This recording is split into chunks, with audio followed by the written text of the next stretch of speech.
नमस्कार दोस्तों, स्वागत है आपका एक नए वीडियो के साथ। आज हम पढ़ेंगे BSc second year physics Joule Thomson effect. Joule Thomson गुणांक को व्युत्पन्न करेंगे, इसका डेरिवेशन आज हम समझेंगे। तो सीधा बिना कुछ समय गवाए हमारे दिए गए प्रश्न पर चलते। क्या कह रहा है प्रश्न?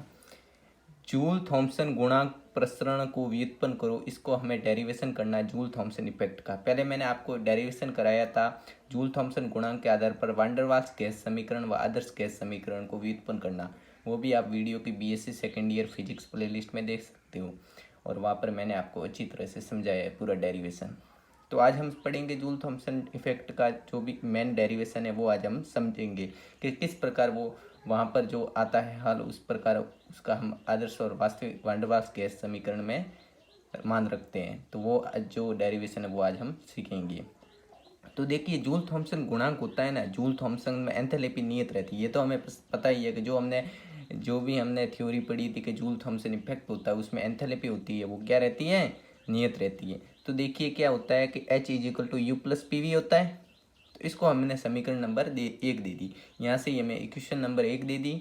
अब देखिए समीकरण जो जो नंबर 1 है उसका हम करेंगे अवकलन। अवकलन यानी डिफरेंशियल। तो अवकलन करेंगे तो देखिए H का क्या हो जाएगा? ds हो जाएगा, और U का क्या हो जाएगा? du, और इसका हो जाएगा P का हो जाएगा pdv। एक बार तो करेंगे फर्स्ट कांस्टेंट रखेंगे, सेकंड का अवकलन करेंगे, दूसरी बार सेकंड कांस्टेंट रखेंगे, फर्स्ट का अवकलन करेंगे। मतलब पहले P कांस्टेंट रखा, V का अवकलन किया यानी dv, प्लस V कांस्टेंट रखा, दूसरे का अवकलन किया यानी dp।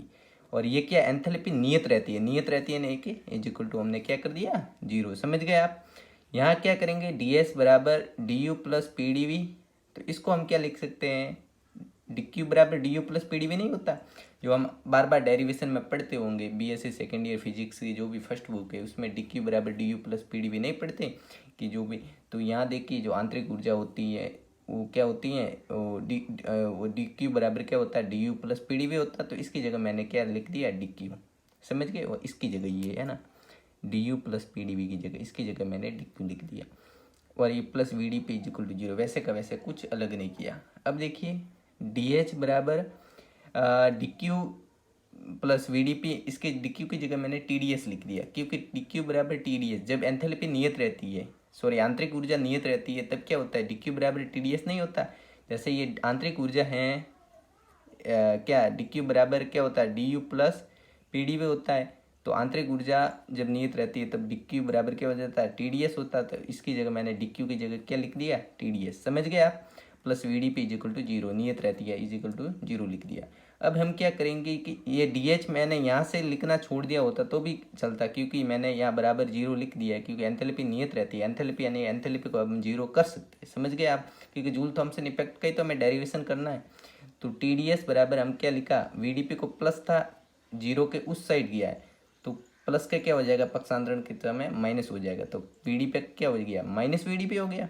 T D S is equal to minus V D P. ये मैं डी एच क्यों नहीं लिख रहा हूँ? वापस कह रहा हूँ क्योंकि डी एंथैल्पी क्या रहती है? नियत रहती है। यानी कि यहाँ पर मैंने लिख दिया, नहीं लिखा होता तो भी चलता है। यहाँ से मैं ऐसे लिखता नहीं, ये स्टेप ऐसे लिख लेता न कि डी यू बराबर यहाँ से, क्योंकि मैंने ये कथन लिख दिया था उसके बाद लिख दिया था तो भी चलता। यहाँ तक लिखा तो भी कोई बात नहीं। फिर मैंने ये लिख दिया टी डी एस बराबर माइनस वी डी पी। यहाँ से डी एस का मान निकाला तो minus V upon T is equal to क्या हो जाएगा? D P. इसको मैंने समीकरण नंबर 3 दे दिया।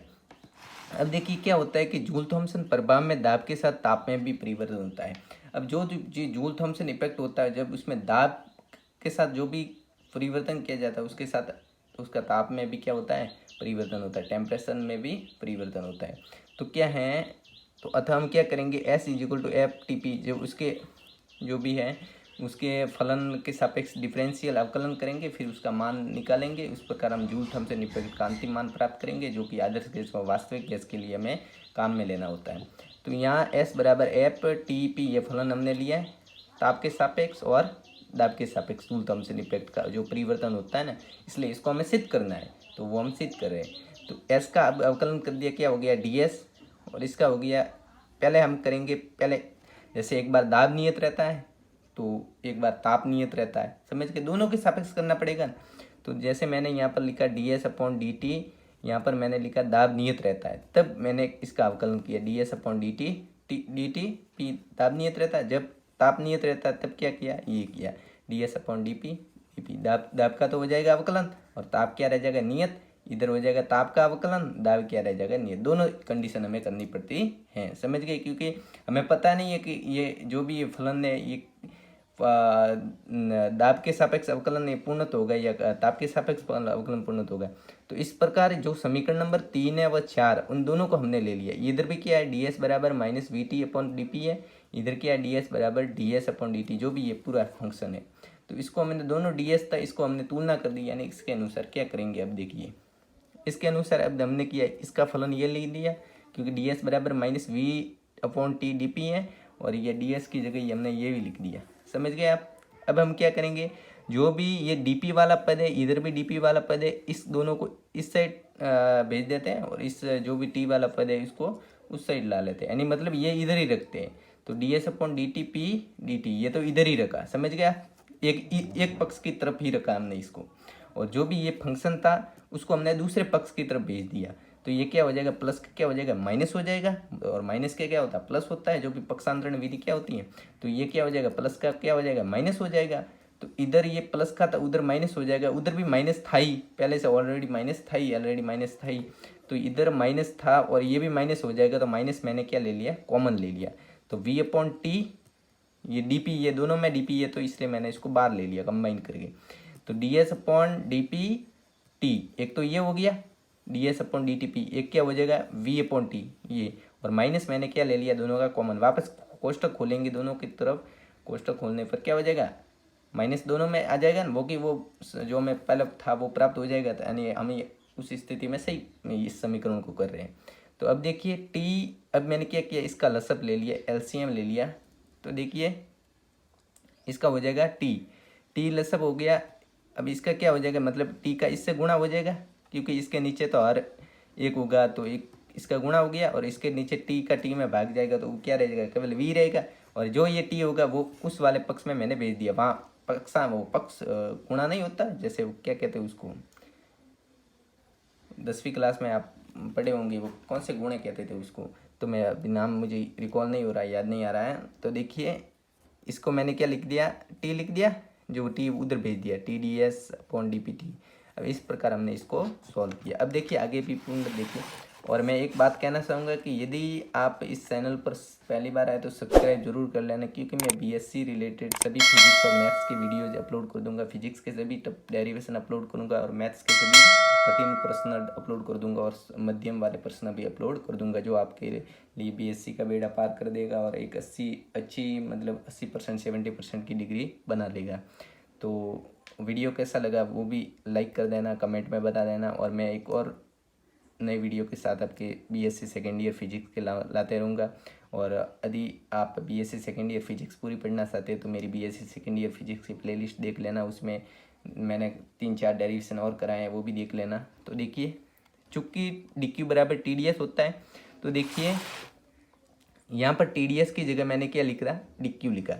जो ये टी डी एस है ना, इसकी जगह मैंने डी क्यू लिख दिया। देखिए इसकी जगह मैंने डी क्यू लिख दिया, कोई नहीं किया, वो का वही है, समझ के, बाकी कोई नहीं किया। तो इसको हमने क्या लिखा सी पी टी, इसको हम लिख सकते हैं। देखिए पी वाला फलन है सी पी टी, यदि वे वाला होता तो सी वी टी लिखते। तो इसको मैंने सी पी टी लिख दिया, क्योंकि D Q upon D T क्या होता है, सी होता है। तो ये देखिए माइनस टी, ये क्या हो गया, ये तो वो का वही है। अब मैक्सवेल की चतुर्थ समीकरण क्या होती है, मैक्सवेल की फोर्थ इक्वेशन क्या होती है, जो हमें पता है, आपने पढ़ी भी होगी, याद भी की होगी। 1 नंबर का क्वेश्चन आता है मैक्सवेल के प्रथम द्वितीय तृतीय चतुर्थ समीकरण, कोई भी पूछ सकते हैं आपको। तो उसमें देखिए D S upon D T P, ये जो भी इक्वेशन होती है मैंने यहाँ लिख दी, minus D V upon D T P, इसको मैंने समीकरण नंबर दे दिया 6 दे दिया। और जो ये समीकरण 5 है यहाँ 6, और समीकरण 6 का मान मैंने 5 में रख दिया। जो ये D S upon D T P है ना, ये D S upon D T P, इसका मान मैंने 5 में रख दिया, यानी कि D S upon D T P की जगह मैं ये लिख सकता हूँ minus D V upon D T P. तो यहाँ D S upon D T P है, इसकी जगह मैंने क्या लिख दिया, D V upon D T P, वो भी किसका है, माइनस का। तो मैंने यहाँ क्या लिख दिया, माइनस, समझ गया, बाकी कोई नहीं किया, वैसा का वैसा है। तो यहाँ पर देखिए ये सी पी है, ये इधर भेज दिया, तो सी पी उधर था नीचे जाएगा तो 1 अपॉन सी पी हो जाएगा, और माइनस माइनस क्या हो जाएगा, प्लस हो जाएगा, और माइनस प्लस क्या हो जाएगा, माइनस हो जाएगा, समझ गए। माइनस माइनस इधर तो हो गया प्लस, और इधर हो गया माइनस प्लस माइनस से, समझ गए, कुछ नहीं अलग किया।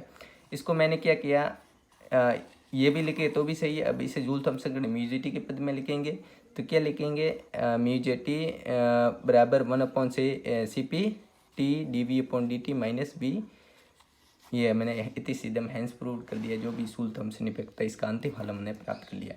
और यदि कैसा लगा वीडियो कमेंट सेक्शन में बताना, और ऐसे ही मैं वीडियो लाते रहूँगा। चैनल को सब्सक्राइब जरूर कर लेना, और मेरी बायो में जाकर आप इंस्टाग्राम अकाउंट पर RS एकेडमी वाले चैनल को फॉलो कर देना। वहाँ से आपको रोज़ डेली क्वाइज मिलेंगे, और टॉप डेली 5 क्वेश्चन मिलते हैं, जो भी राजस्थान भूगोल, इंडिया भूगोल, India history, India economy, India जो भी इकोनॉमिक सर्वे हैं, वर्ल्ड भूगोल है, वर्ल्ड हिस्ट्री है, एथिक्स हैं, जो भी RS मेंस रिगार्डिंग होती है वो मैं कोचिंग कर रहा हूँ, उसके रिलेटेड मैं रोज़ डालता रहता हूँ पोस्ट, तो वो आप देख लेना। हालांकि तो आप अभी और एक नए वीडियो के साथ आएंगे हम BSc सेकेंड ईयर या फाइनल ईयर के लिए।